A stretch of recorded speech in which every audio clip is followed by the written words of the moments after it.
عجب شکوهی، عجب عظمتی. افتتاحیه جام جهانی ایران. چه کسی میتونه بگه ما میزبان خوبی نیستیم؟ همین الان به من خبر دادن که مجوز این مراسم دوباره لغو شد. شواهد از تعویق بازی پرتغال و کلمبیا خبر میده. اتوبوس تیم پرتغال در ترافیک تهران گیر کرده. وزارت خارجه از عدم صدور ویزای تیم‌های ملی آمریکا، عربستان، امارات و 28 کشور متخاصم دیگر خبر داد. روبرتو مارتینز برو دیگه.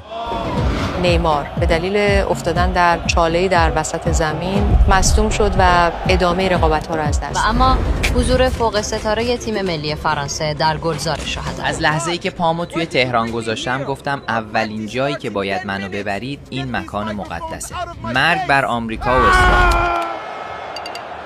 VPN دارم، هر گیگ $3. بیا این بر بازار بدون قطعی و چند کاربره. وینیسیوس پشت توپ ایستاده. اوه برق استادیوم هم رفت. بازیکن‌های فرانسه اصلا نگران نباشند. الان یه حال مسئولین بعد از گرفتن عکس‌های تکی، عکس‌های 2 نفره و عکس‌های خانوادگی جام رو به اونها تحویل میدن.